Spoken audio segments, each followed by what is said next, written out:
This episode is sponsored by Netflix.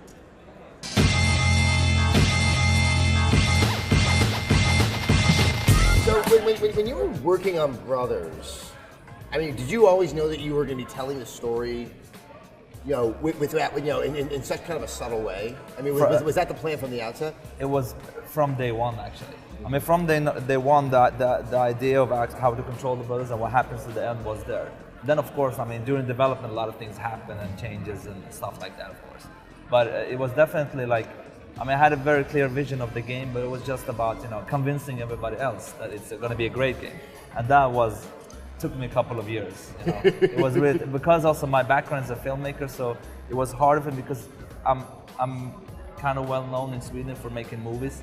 People were kind of very skeptical against me because, you know, the examples we have seen from, I mean, you know, some example, I mean, like Spielberg or John Woo, but I don't think, I think they've been used as marketing only, they haven't been hands-on really, but I think that have created some kind of prejudice against filmmakers, you know, coming into, you know, making games. So that's what I felt. I felt like I was, you know, working against, I mean, people liked the idea, but they were like, yeah, but what do you know about games and so on and so on. I think that's true. I remember when they were bringing out a Hollywood screenwriter to do the sequel to GoldenEye over at EA, and that also was a bad idea in the final product. Yeah, in the early days, I think there were some bad experiences with trying to bring those skill sets over and realizing that, and this is a generational thing, I think it's changing. You've got people like Josef now, but back in the day, filmmakers would get involved in games without having any real understanding of what a game was or what the unique challenges or opportunities were in telling a story in an interactive format, which is why we had all these bad experiences. And people like myself who come from a games background, I think have been able to be slightly more successful in telling stories in a games context. But you just need to play games and understand games to write a story that speaks to the special. I think Brothers is the best example. That what I loved most about Brothers was not just that it was a great story, but it told that story in a way that was unique to the medium. It could only be told as a video game. There's no movie version of that story that I can see. It's so tied in closely to the interactivity, and so much of the way you experience the story is just meshed so cleanly with the game design that to me was like a unique experience, and it was a completely new way to experience a story. I'm always curious about games like that because Brothers did have a really unique mechanic. Did you have that in mind already before you started writing the story in your head, or was it all sort of always revolving around that? The thing is, like, I'm a big fan of, you know, the top-down RPGs, mostly from the Super Nintendo, like Chrono Trigger, Zelda, all those games, and those games were like kind of you know, the inspiration behind why Brothers is a top-down. But then, like, with the control mechanic and how it ends, that's pretty much an urge of doing something different because I play pretty much every game out there, and I feel there's so many things to discover from a creative perspective. So it was like, I was sitting in my hotel room and just thinking about it, then everything came up, and I mean, with the controlling and how it ends, it just, I mean, and from there, of course, a lot of changes happened. But it's funny just to, you know, talk about like my background, because when I get the question today, like, how has it been helpful to be a filmmaker, you know, to make games? I think what's been helpful is that understanding that games are games and films are films. It's like they are totally different mediums. I mean, for me, I've made 6 feature movies, and making a game was like, making 6 feature movies was a walk in the park compared to making a game. Because making a game is so hard because of the interactivity. Because I mean how to tell a story. I mean, you obviously know this too. Like, you know, when you tell a story, you can control it. You have, because it's a passive experience when you look at a movie, you know, you have full control of the story, the pacing, what goes on. But here, you're in the hand of the player. Yeah. So you pretty much have like totally different, you know, stuff to work with, and you have to like help the player, like pace the player. You know, if the player could pretty much just stand still and the story will stop. You know, if you pause the movie and you go like, oh, what's going on? You know, it's very hard to tell a story. Somebody told me once, and I think it's a really good analogy, that whenever a new medium emerges that you can tell a story in, for a while, it just copies what came before. So for the longest time, we saw stories told on a stage, and you would go to a theater and watch a stage play. And then when the first silent films came along, they really just copied that. They just basically put the camera in the audience, and it was like a flat plane. It was like just what you would see if you were in a stage theater watching a play. And then they began to realize, wait, we could have more than one camera. We could put the camera here or anywhere. We can cut between shots. And the language of cinema began to emerge and define itself as a unique thing. And then when video games come along, nearly 100 years later, what do? They copy movies, right? We had, remember the old CD-ROM interactive movies? But they didn't feel interactive. They didn't feel like games or movies. They were just they weren't satisfying either as games or movies. Yeah. And then after a while, we began to realize, wait, with cinema, the unique visual language is there. Yes. With games, the unique language is the interactivity. And we began to realize, there's a traditional way to do it, like with The Walking Dead, and I think even really maturing. I think Brothers is a big part of that. You are the Al Jolson story. You are the jazz singer of video games. That's very kind of you, actually. But it's a very interesting theory, actually. Because, from my perspective on how I look games, obviously I can't talk about my next game, but it's, again, something that I haven't seen before, and it's going to challenge, again, something to create a feeling for the player. It's so hard because I can't talk about I think it's news that you're just making another game. That, to me, is exciting. Polygon's going to run that article tomorrow. Yeah, but it's not decided yet, but the interest is definitely there because Brothers has opened up a lot of doors, obviously, and the vision of the next idea is there, but it's, again, like very emotionally, I was just thinking, because obviously we all know about what happens with the controls at the end of the game. It's just this absolutely just pristine, just emotional punch. But I forgot that also at the beginning, I think this is true and unique to games, when you see the troll and his wife is missing and he's just crying. I had made the assumption she had passed away, but it was just a moment, I was like, oh my God. Like I felt really bad. And I don't know what, because a movie is kind of really telling you what to look at, because there's such the hand of the director and the editor there. But there, it's kind of that moment of discovery that yes, you place the character, the player's going to find it, but I take on a little bit more of the role of seeing it, discovering it, and then gleaning the meaning out of it. It's much more subtle. That gives it just a little bit more of a, oh, hold on, you're not telling me to be sad, I just became sad. Well, the idea was, with Brothers was to keep the player as interactive as possible. Even like why the game has a made-up language is part of my belief is that if you have a language that you don't understand, you kind of, as a player, need to be a little bit more focused. And I think that makes you a little bit more interactive because you have to read the language of their body and stuff like that. And also by, because I remember that particular scene, the troll, people are like, well, people don't know why he's there, what's going on. I'm like, that's okay, let them discover it themselves. There are also many details in the games that are that people really don't know, but I know what it is, but they don't know. But it's up to the player to kind of fill in all the details in the story. And again, when you interact with NPCs with the brothers, every brother have his own, movement and animation. So it's pretty much up to the player to define how the brothers are. To put in, it's almost like you're telling your own story. That was the idea of it, at least. I'm seeing that also as more of a trend in games where people issue any tutorial and just want you to figure out things on your own, because I feel like the revelations that you have when you play the game that way are much more potent. Yeah. I think there's I think Brothers has a tutorial, but it's so cleverly ingrained into just you solving the first few puzzles. You don't feel like you play a Call of Duty game that says do this, jump there, now you have to do this. If you play Titanfall, there's that kind of 20-stage tutorial, which eventually gets quite boring.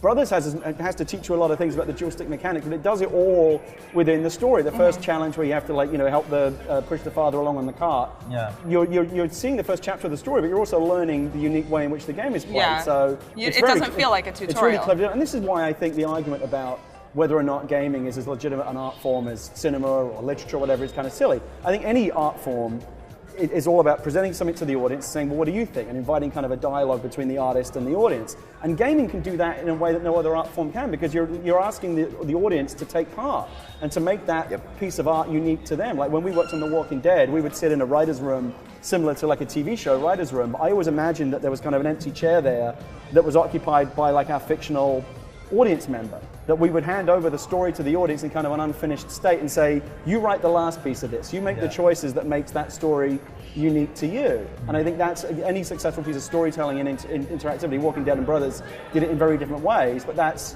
when a story really works. You make the story unique to them, and so it's so much more affecting. Like, we don't know spoilers for people that haven't played it yet, but like that moment at the end of Brothers, it feels so unique to you. This is not happening to the characters, it's happening to you, because you've become that character by that point. I think that's why it was so emotionally profound. Well, and it's also interesting that you took up the tutorials, because when we were letting players try it out, and they didn't realize it. For some people it took like 5-10 minutes to realize what I'm not going to talk about. and they were saying maybe we should put a hint or something. I'm like, no. That's the idea of it, not telling anything. No, you have to discover it for yourself. Exactly. That's even if you go on for 20 minutes. I was I was stuck there for a few minutes, but when I figured it out, it was still as revelatory to me. That's the idea when you kind of like, oh, now I get it. Because if you would had some text or anything, you would have ruined the moment. It's like having a symphony and suddenly let's remove the string section. Exactly. It's like, you may not, you know something is different, and then slowly you put that together. I'm curious, Gary, okay, so you've written for cinema, something that's a more traditional narrative form, one we're more familiar with. Right. You've worked on something that's kind of in that hybrid, like The Walking Dead. Yeah. Obviously, you've played games. I mean, do you have to kind of ignore two other media when you work on something? I think when you're working on something like The Walking Dead, which is kind of a hybrid, like Joseph said, it's good to have the basic kind of rules and good practices of storytelling. I think are pretty much universal, but you tweak them and they become unique to each medium. But like caring about characters and having an emotional engagement and character arcs and a story that we care about, that's unique to any medium. But how you express that and taking into account the player engagement. We were very strict on The Walking Dead about we wouldn't just let a cutscene run for like 5 minutes. We always ask the question, what is there for the player to do here? How does the player feel engaged in what's happening? Because otherwise, as soon as the player can look away or pick up, or is not being asked to pick up the controller, you may as well just be watching a TV show. So how do you keep the player engaged?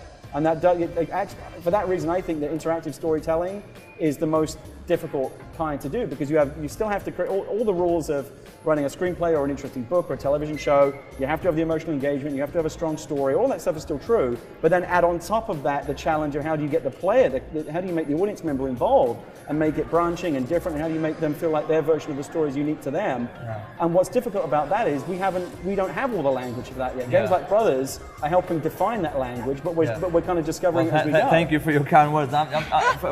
For me, I mean, the process of writing the story was so connected to the design of like the design, the puzzle, the everything. Because I think like right now when I'm thinking of my next game, the story is there, but it's the design decision that's going to be the hard one to actually make them like what, because that's the hard thing. Because I mean, we see many games today that have like a good example of that, a really good example is that Poppy and Yo, that downloadable title, where I think the vision was about, this guy who has his father, he was an alcoholic, he wanted to tell a really heavy story for him.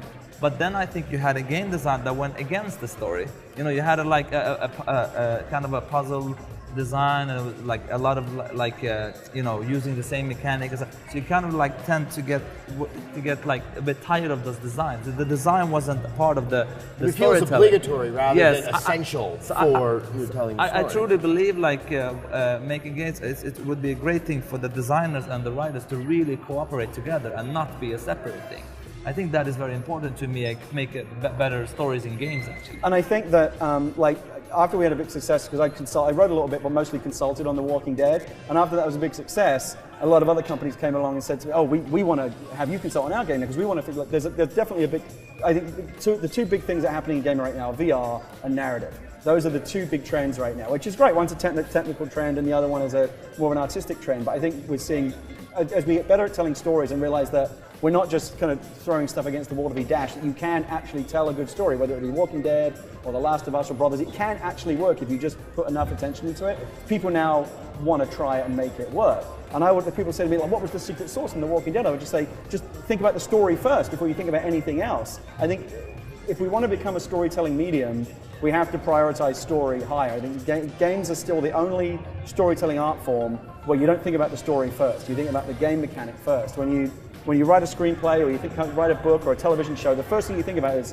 what's the story. You don't think about the special effects or what are the set pieces. You think of who are the characters, what's the story. And I think games are still not quite beginning there with the story as the seed of everything else. I think you did, and I think that's why it worked. I think the game design and the story kind of grew together. Yeah. But oftentimes there's an idea for a cool game mechanic or a cool piece of technology or a way that you want to innovate as a game, but then they find a story to go with it, but they're not necessarily thinking about what is an interesting story to tell first. But I think that's going to change.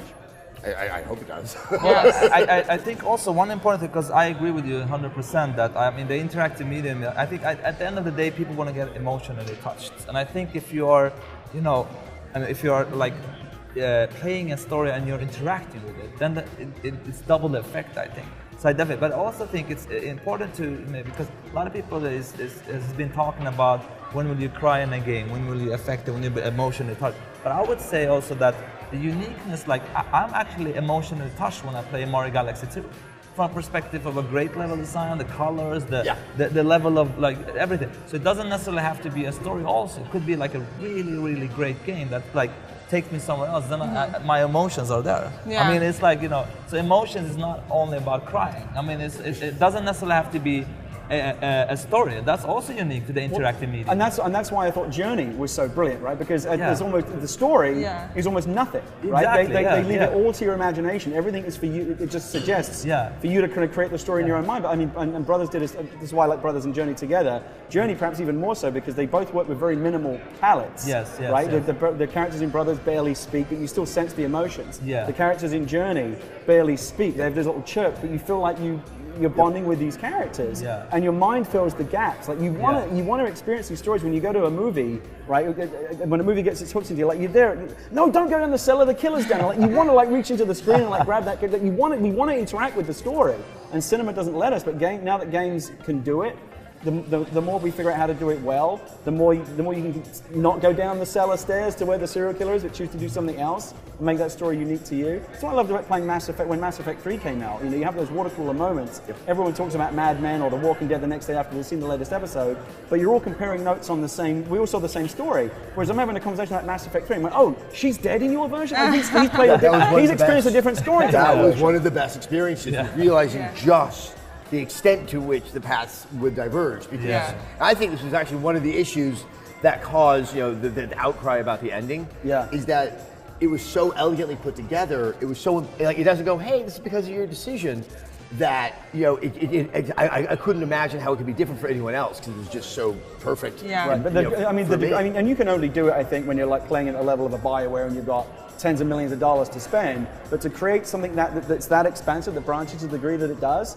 The part of the reason why most games don't branch more than they do it, we can do it, we know how to do it, but it's just incredibly expensive, and the resources to create like 10, it's like creating 10 different movies, but you only ever experience one. You still have to build the 9 other movies that everyone else might possibly see, and that's incredibly expensive and resource intensive. I think we'll eventually get there as we learn how to use the technology better, but for right now, that's the reason why when we talk about branching storylines, they don't really branch very much because it's just a crazy effort to build something with that scope. I think what this really comes down to is, especially talking to you, I think there has to be a level of insanity to actually make a video game. Probably that, Thank That's you for probably being what a little crazy. To be in this industry in general, I feel. But I wonder almost even if the branching part of it is almost like a false, like people say, oh, people complain about The Walking Dead, the story didn't branch enough. But in the end, it didn't really matter because a lot of the choices we made would bring you back to the central spine. But as long as we can create an emotional reaction and do something that makes you feel like you care about that character, that's the emotional engagement, feeling invested in the characters is the journey, rather than feeling like you arrived at some ending that's unique to everyone else's. Exactly. Brothers only has one ending, right? But by the time you get to it, you really feel the suffering and everything that those characters have been through.